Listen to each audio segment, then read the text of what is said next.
sebelum malam Jumat depan udah masuk mobil tani ya? Kalau nggak salah, benar apa enggak? Hah? Iya ya. Sekarang udah tanggal berapa ini? Tanggal 24 ya. Berarti malam Jumat depan udah kita ngaji seperti biasa. Yang kita bahas yaitu kitab Al-Qirtos yang menjelaskan tentang syarah Ratibul Aqtos, Ratib yang tadi barusan kita baca, dan kita membahas Aqiyah Haniyah, yaitu menjelaskan tentang akhlak atau tasawuf.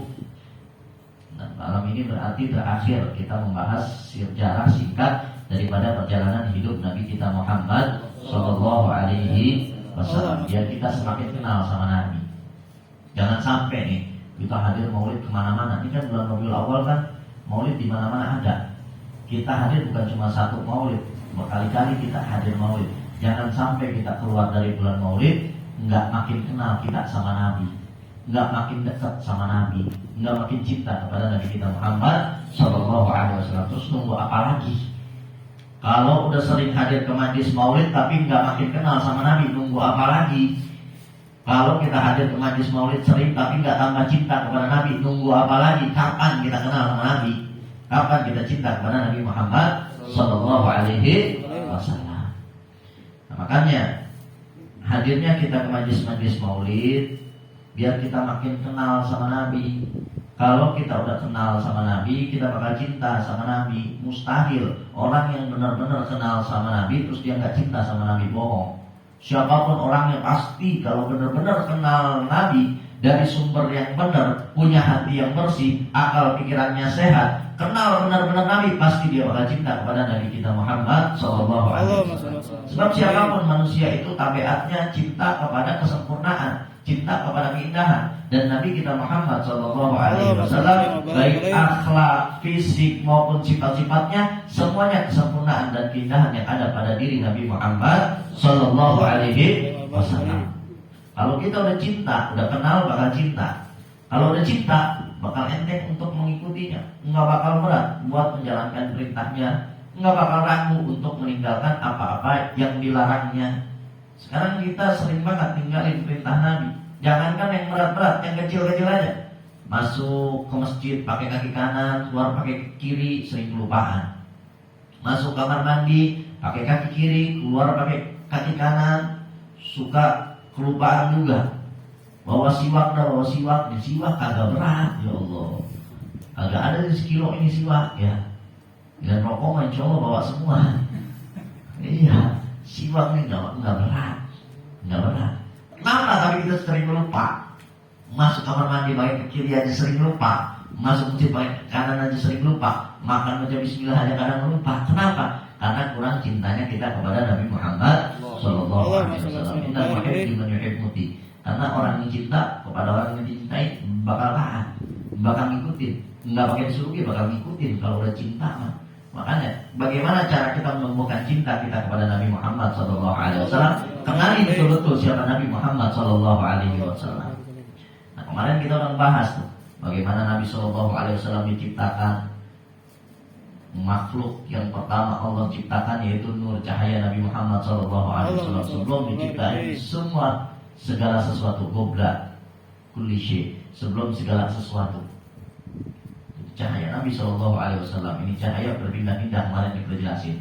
Dititipin ke Nabi Adam, dari Nabi Adam terus turun ke anak cucunya ke Nabi Nuh, terus turun-menurun ke anak cucunya ke Nabi Ibrahim, Nabi Ismail, sampailah kakek Nabi Muhammad Sallallahu Alaihi Wasallam Abdul Muthalib, terus turun ke ayahnya Nabi Sallallahu Alaihi Wasallam Abdullah, terus pindah ke kandungan ibundanya Siti Aminah, terus lahirlah Nabi kita Muhammad Sallallahu Alaihi Wasallam. Semua ayahnya Nabi, kakeknya Nabi, buyutnya Nabi, orang-orang tuanya Nabi, moyangnya Nabi, sampai ke Nabi Adam, orang-orang baik semua. Wa taqallubas sajidin, kata Allah. Allah pindahin itu cahayanya Nabi Sallallahu Alaihi Wasallam dari orang-orang yang beriman kepada Allah. Semuanya dari Nabi Adam sampai lahirlah Nabi kita Muhammad Sallallahu Alaihi Wasallam, orang-orang baik semua. Nabi Muhammad bin Abdullah bin Abdul Muthalib bin Hashim bin Abdul Manaf bin Qusay bin Murrah bin Kilab bin Uay bin Khalid bin Fihr bin Malik bin Nadar bin Kinana bin Khuzaimah bin Mudrikah bin Ilyas bin Mudar bin siapa lagi? Nizar bin Ma'ad bin Adnan. Apalin itu kalau bisa ya. minimal bertahun-tahun kita jadi orang Islam, bertahun-tahun kita jadi umatnya Nabi, nggak kenal nasabnya Nabi Muhammad SAW. Apalagi ada tuh lagunya, tinggal buka di YouTube, sering dengerin, tapi nggak apa. Nabi Muhammad SAW sampai Adnan, terus sampai ke atas-atasnya itu orang-orang baik semua. Orang-orang baik semua sampailah Nabi kita Muhammad Sallallahu Alaihi Wasallam. Udah kemarin dijelasin di bulan Rabiul Awal. Kenapa alasannya udah dijelasin kenapa kemarin di bulan Rabiul Awal. Di hari Senin. Kemudian waktunya itu sebelum fajar, dikit lagi masuk waktu subuh, lahir Nabi kita Muhammad Sallallahu Alaihi Wasallam dalam keadaan tanpa sedikit pun ibundanya sakit. Saat Nabi Shallallahu Alaihi Wasallam lahir, cahaya terang benderang, sampai-sampai ibundanya itu bisa melihat bangunan-bangunan yang ada di Syam, bangunan-bangunan yang ada di Romawi. Romawi sama Syam ini kota maju waktu itu, banyak bangunan-bangunan yang tinggi. Tapi biasanya di hari-hari biasa, yang namanya waktu sebelum subuh, gelap, nggak kelihatan. Tapi begitu Nabi Shallallahu Alaihi Wasallam dilahirkan di waktu tersebut, cahaya terang benderang sampai-sampai ibundanya bisa melihat bangunan-bangunan yang tinggi yang ada di Syam, yang ada di Romawi, sampai kelihatan. Saking mulianya Nabi kita Muhammad Sallallahu Alaihi Wasallam, cahaya saat lahir. Waktu kecil udah dijelasin, disusuin pertama kali oleh ibundanya beberapa hari, kemudian oleh Tuwaibah. Habis itu sebagaimana adat yang ada disusui Halimah, ya biasa. Emang orang-orang Mekah itu punya adat kebiasaan. Kalau punya anak bayi disusuin sama orang-orang yang masih di daerah pedalaman, yang masih daerah asri, masih daerah pelosok. Nah, Halimah Sa'diyah dari Bani Sa'ad datang sama rombongan yang lain. Kemarin yang dijelasin, sama rombongan yang lain buka jasa untuk menyusui orang-orang Mekah. Akhirnya Halimah Sa'diyah diizinkan oleh Allah Subhanahu wa taala untuk menyusui Nabi kita Muhammad sallallahu alaihi wasallam. Dididiklah dan diasuh oleh Halimah Sa'diyah Nabi kita Muhammad selama 4 tahun, sampai terjadi dibelahnya dada Nabi sallallahu alaihi wasallam, disucikan hatinya Nabi sallallahu alaihi wasallam. Dan kemarin sudah dijelasin kenapa alasan disuciin, kok Nabi hatinya disuciin, udah dijelasin kemarin. Nah, sekarang kita lanjut. Setelah kemarin Siti Halimah khawatir karena kejadian syaqqus sadar tersebut, karena kejadian dibelahnya dada Nabi Shallallahu Alaihi Wasallam, hingga akhirnya Nabi dikembalikan oleh kepada ibundanya, oleh Halimah Sa'diyah kepada ibundanya. Ibundanya kaget waktu Halimah Sa'diyah ngasuh, kan kemarin sempat diminta sama ibundanya Nabi Shallallahu Alaihi Wasallam buat diambil, dia dibawa oleh ibundanya. Tapi Halimah Sa'diyah belum ngasih, sebab Halimah Sa'diyah merasakan keberkahan yang begitu luar biasa saat mengasuh Nabi kita Muhammad Sallallahu Alaihi Wasallam. Tapi kalau ini dibalikin, diceritain oleh Halimah Sa'diyah bahwa saat Halimah Sa'diyah lagi masak, Nabi Sallallahu Alaihi Wasallam yang waktu itu umurnya kurang lebih 4 tahun main sama anak-anak yang lain, datang 2 orang. Tahu-tahu Nabi dadanya dibelah, diambil hatinya, ternyata itu adalah malaikat Jibril alaihissalam atas izin Allah Subhanahu wa taala untuk mensucikan hati Nabi Muhammad sallallahu alaihi wasallam. Dari 4 tahun sampai 6 tahun dididik atau diasuh oleh ibundanya. Di umur 6 tahun ibunya Nabi sallallahu alaihi wasallam mengajak mudik Yathrib, yang sekarang dikenal Madinah. Madinah waktu itu namanya masih Yathrib. Nah, ibundanya Nabi itu ngajak mudik sekalian ziarah ke kuburan ayahnya. Jadi mudik itu emang dari zaman dulu, bukan bid'ah ya. Itu dalilnya. Jadi dalilnya emang ada mudik, mudik itu zaman sekarang, bid'ah itu. Siapa bilang?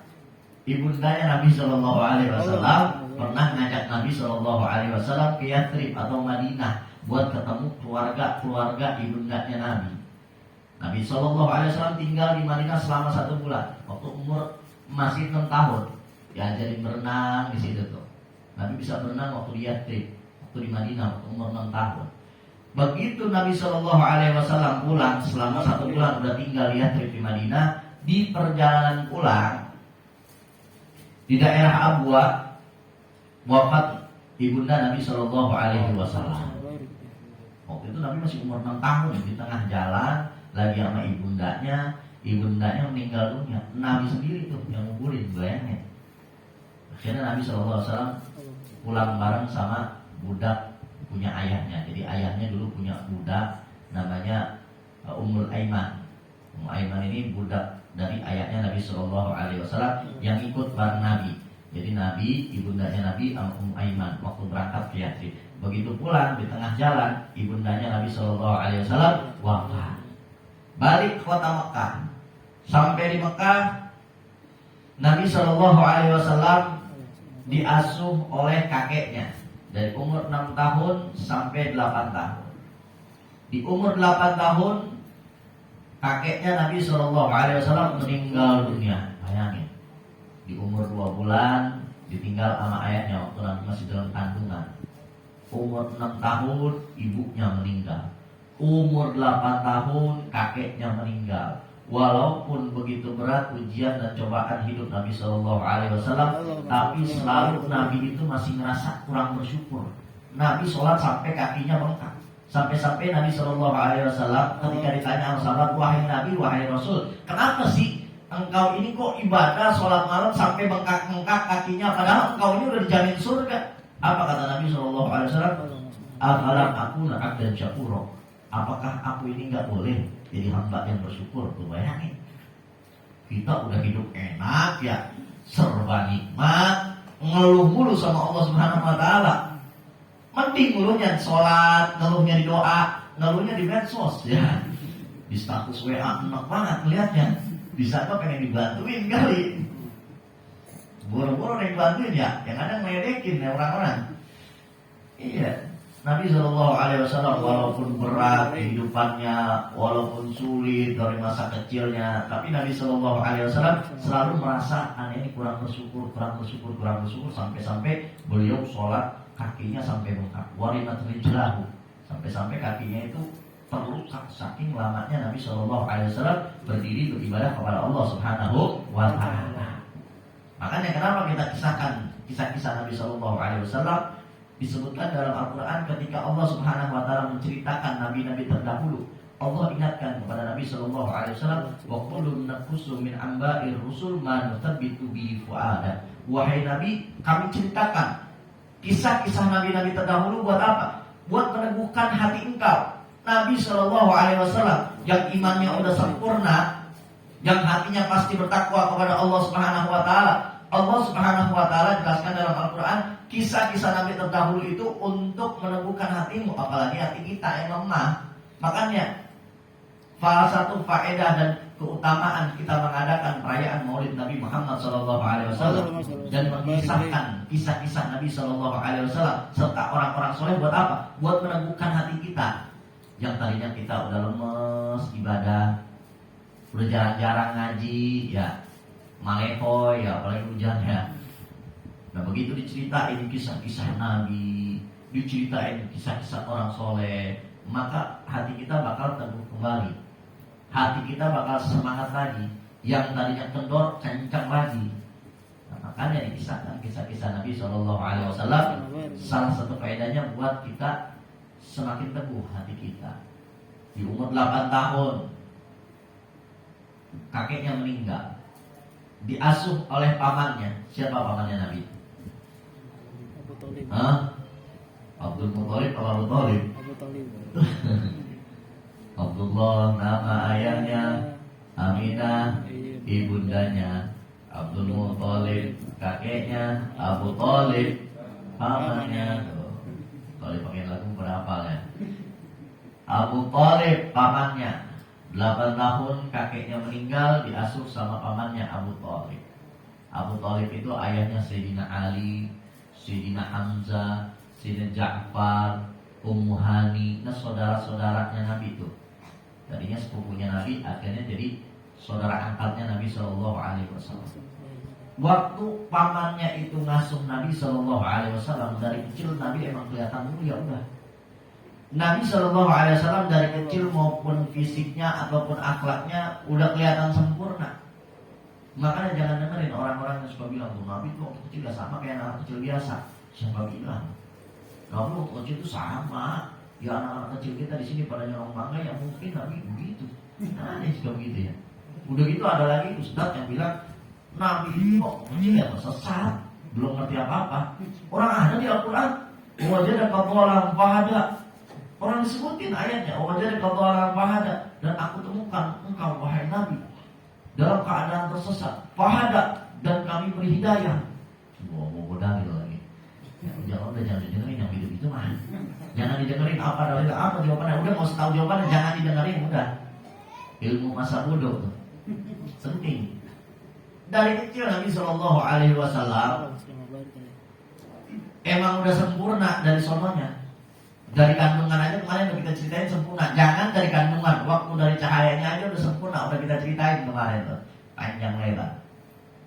Waktu kecil pamannya ini ngelihat Nabi Shallallahu Alaihi Wasallam sempurna semuanya, fisiknya sempurna, akhlaknya sempurna, orangnya juga baik, keberkahan juga dirasakan oleh pamannya, hewan-hewan ternak pamannya subur-subur, hasil perkebunannya bagus-bagus, rezekinya lancar pamannya, sampai-sampai saking menghormatinya, itu Abu Thalib, pamannya Nabi Shallallahu Alaihi Wasallam, nggak mau makan sama keluarganya kecuali Nabi Shallallahu Alaihi Wasallam makan lebih dulu.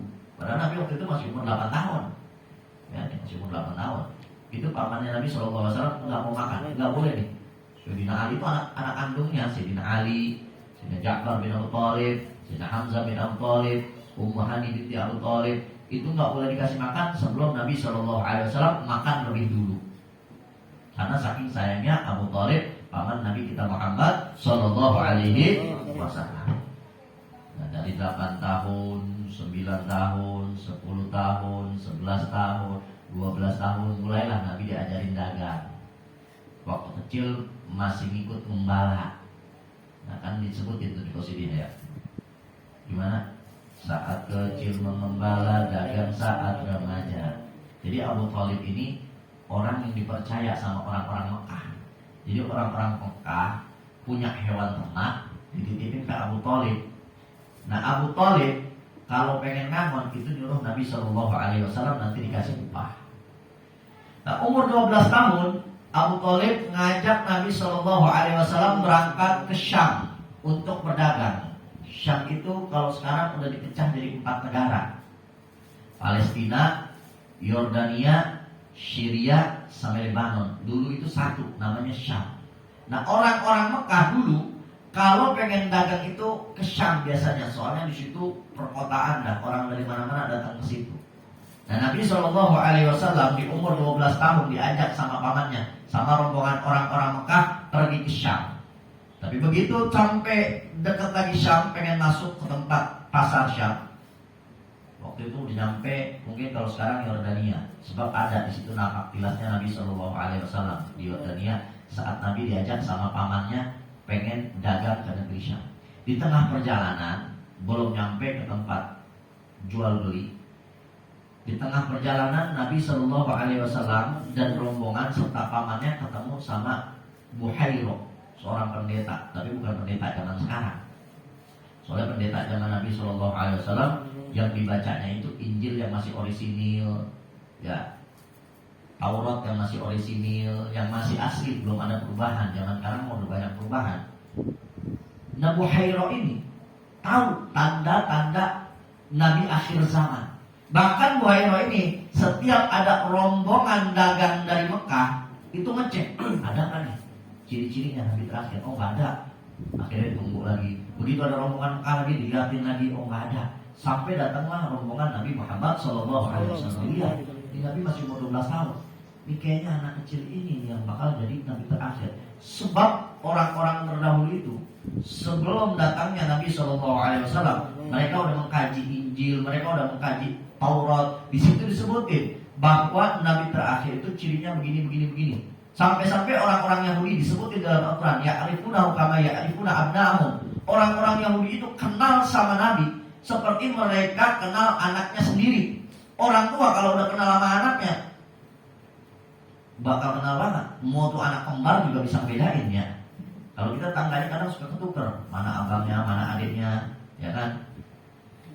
Tapi kalau orang tua bisa membedain, saking kenalnya. Nah begitulah orang-orang Yahudi waktu dulu kenal kepada Nabi kita Muhammad Sallallahu Alaihi Wasallam seperti mereka kenal anak-anak mereka sendiri.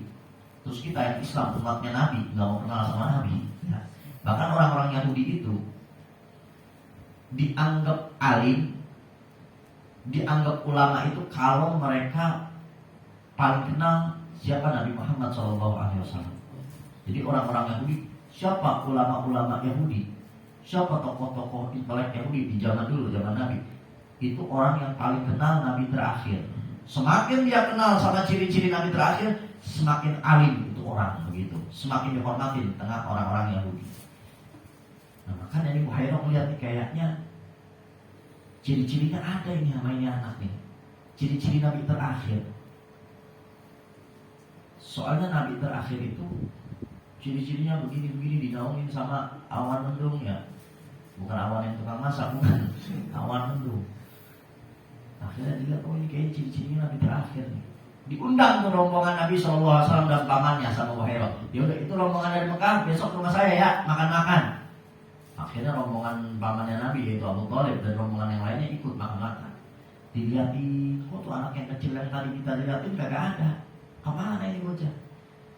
Pas dilihat ternyata Nabi SAW lagi nyender di pohon, lagi disuruh sama rombongan buat ngejagain kendaraan-kendaraan dan barang-barang dagangan yang dibawa oleh orang-orang Mekah. Nabi lagi duduk aja di pohon. Nah sampai sekarang tuh pohonnya ada di Yordan.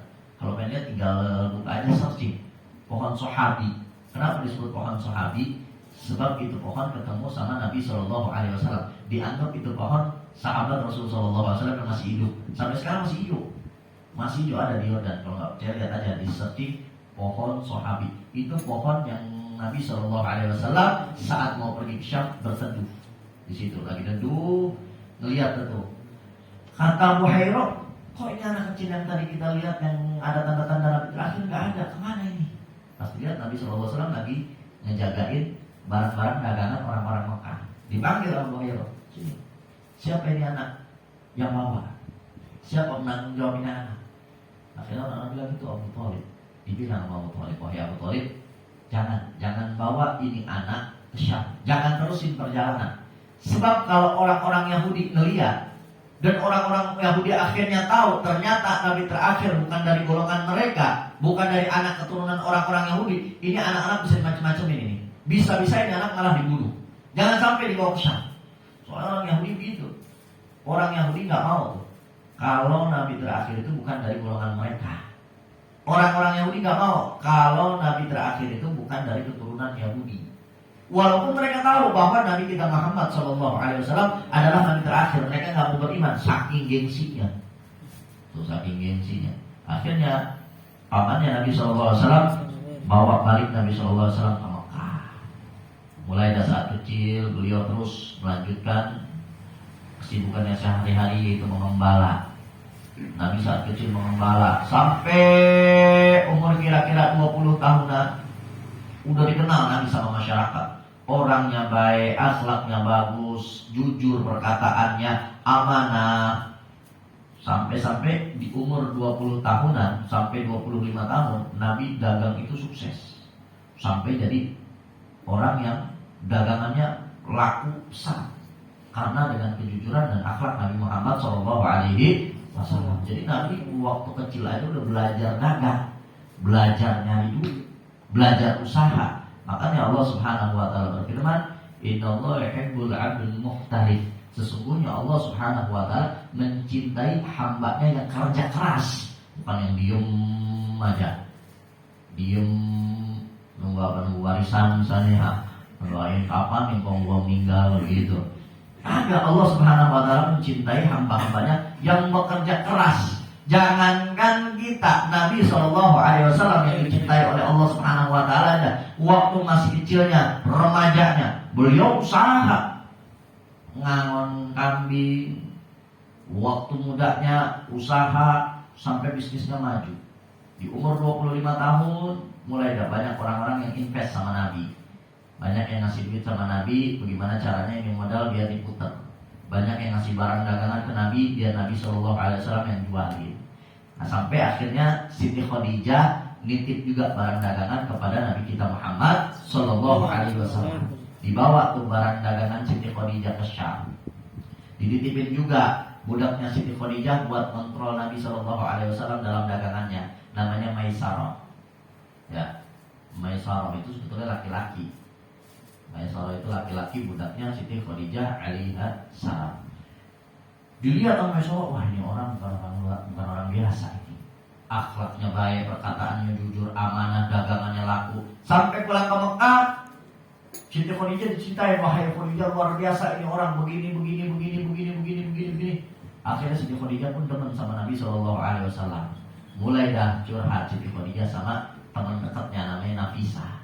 Diceritain nama Nafisa, dan Nafisa itu tuh yang jadi perantara akhirnya Nabi SAW menikah dengan Siti Khadijah. Nah, saat Nabi SAW menikah dengan Siti Khadijah, mahar yang diberikan oleh Nabi SAW isrina bakrah, 20 ekor onta. Berapa duit itu ya? Satu onta, andai kata sekarang dihargai satu sapi, berapa sapi misalnya? Berapa sekarang? 10? 20 ya?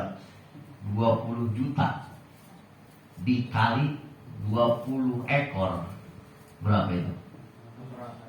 Kalau dibikin cendol, kira-kira bisa berenang gak bisa? Berenang rame-rame di majlis kita ya. 20 ekor onta. Bayangin itu mahar Nabi SAW yang diberikan kepada Siti Khadijah. Jadi gak ada lagi tuh fitnah yang bilang Nabi itu mata keranjang. Buktinya Nabi umur 25 tahun menikah dengan Siti Khadijah yang umurnya 40 tahun. Oh enggak, Siti Khadijah kan orang kaya, makanya Nabi itu bilang harta. Siapa bilang? Nabi waktu memberi maharnya 20 ekor onta. Jadi gak ada tuh fitnah-fitnah lagi yang bilang Nabi itu, kan orang-orang musuh kan gitu, pengen menjatuhkan Nabi SAW dari sisi mana aja. Dibilanglah Nabi tukang nikah, dibilanglah Nabi demen sama janda kaya dan lain sebagainya. Padahal dari umur 25 tahun Nabi SAW nikah sama umur 40 tahun Siti Khadijah. Kalau Nabi SAW mau nikahin wanita-wanita yang lebih muda, bisa. Kalau Nabi SAW minta wanita-wanita yang lain, bisa. Tapi kenapa Nabi SAW menikahi Siti Khadijah? Menunjukkan bahwa Nabi SAW menikahi Siti Khadijah bukan karena dorongan hawa nafsu, bukan. Bahkan Nabi SAW sampai Siti Khadijah meninggal gak poligami, enggak. Begitu Siti Khadijah meninggal baru habis itu nikah Nabi SAW sama Siti Aisyah, nikah lagi sama Ummana Romlah, terus sama yang lainnya baru mulai berpoligami. Waktu sama Siti Khadijah, Nabi umur 25 tahun, Siti Khadijah umur 40 tahun, sampai akhirnya Nabi SAW umurnya itu 50 tahun, Siti Khadijah meninggal, baru habis itu Nabi SAW nikah lagi. Jadi gak ada tuh fitnah-fitnah yang bilang Nabi SAW mata keranjang dan lain sebagainya. Nikah Nabi SAW dengan Siti Khadijah dan membangun rumah tangga hingga akhirnya nanti dapat wahyu, hingga akhirnya beliau wafat meninggal dunia. Di akhir hayatnya Nabi SAW yang dipikirin kita, waktu Nabi meninggal nih, lagi sakaratul maut, ngerasain sakit yang begitu parah, sampai-sampai Nabi SAW itu merintih. Saat merintih merasakan sakaratul maut, yang diingat bukan keluarganya, bukan sahabatnya, bukan, tapi diingat kita nih, umatnya. Sampai-sampai ketika Nabi SAW masih hidup aja, beliau pernah nangis terseduh-seduh. Sampai sahabat tanya, wahai Rasul, kenapa engkau menangis? Ishtaqtu hababi, aku rindu sama kasih-kasihku, sama saudara-saudaraku. Lalu sahabat bertanya, wahai Nabi, wahai Rasul, bukankah kami ini adalah saudara-saudaramu? Bukankah kami ini adalah kasih-kasihmu? La antum ashabi. Kata Nabi, tidak, kalian ini adalah sahabat-sahabatku. Lalu siapa kekasih-kasihmu? Siapa saudara-saudaramu itu? Mereka saudara-saudaraku yang aku sekarang rindukan, kata Nabi 14 abad yang lalu. Yang aku rindukan adalah umatku yang nanti tidak sezaman denganku, tidak pernah hidup denganku, tidak pernah melihatku, tapi beriman kepadaku nih kita. Jadi sebelum kita lahir, belum jadi air acan kita ya, udah diridui oleh Nabi Muhammad SAW. Takut kenapa-napa nih kita. Sampai meninggalnya aja Nabi ingatnya kita. Bahkan saat nanti setelah meninggal dunia di akhirat, ketika kita lari dari orang yang kita kenal, yauma yafirul mar'u min akhi wa ummihi wa abi wa sahibati wa bani. Orang-orang bakal lari dari orang yang dikenalnya, orang tua lari dari anaknya, anak bakal lari dari orang tuanya, Sahabat bakal lari dari sahabatnya, kakak bakal lari dari adiknya, suami bakal lari dari istrinya, tetangga bakal lari dari tetangganya, orang yang dikenal bakal lari dari orang yang dikenalnya karena takut diminta bertanggungjawaban di hadapan Allah. Kenapa ketika di dunia teman ente, saudara ente, orang yang ente kenal maksiat, ente diemin? Kenapa mereka ketika melakukan perbuatan dosa ente nggak tegur? Kenapa ketika mereka nggak mau beribadah ente nggak ajakin buat beribadah? Kenapa dia waktu malas ngaji nggak ente ajakin ngaji? Takut diminta bertanggungjawaban di hadapan Allah. Orang bakal lari dari orang yang dikenalnya, kecuali Nabi kita Muhammad SAW nyariin kita yang modelan begini ini. Kita yang modelan begini, yang ngaji aja tidur ya. Diingat-ingat pula sama Nabi Muhammad SAW sampai di akhirat dicariin terus. Waktu Nabi masuk surga, Nabi merasa nggak enak hati. Akhirnya Nabi keluar lagi.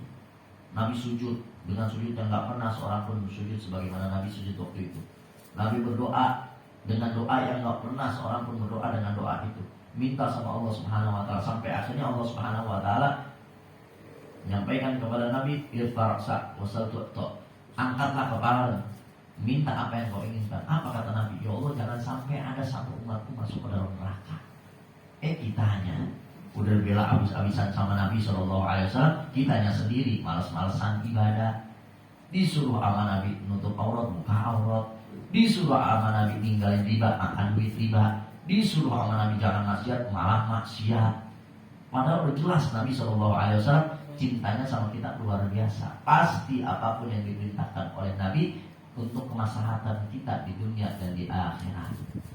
Makanya jangan sampai kita yang udah dimuliain sama Nabi Muhammad SAW terus kita hinakan diri kita sendiri. Na'udzubillahi min dzalik. Nah, mudah-mudahan walaupun sedikit tadi bisa bermanfaat untuk kita semua, bisa menjadikan kita semakin kenal kepada Nabi kita Muhammad SAW. Kalau kita sudah semakin kenal, insya Allah kita semakin cinta kepada Nabi kita Muhammad SAW. Kalau kita sudah cinta kepada Nabi, nggak bakal lagi berat untuk mengikuti perintahnya dan nggak bakal lagi ragu untuk menjauhkan apa-apa yang dilarangnya, sehingga kelak di akhirat mendapatkan syafaatnya dan dimasukkan ke dalam surga bersamanya. Amin ya rabbal alamin. Bil Al-Fatihah.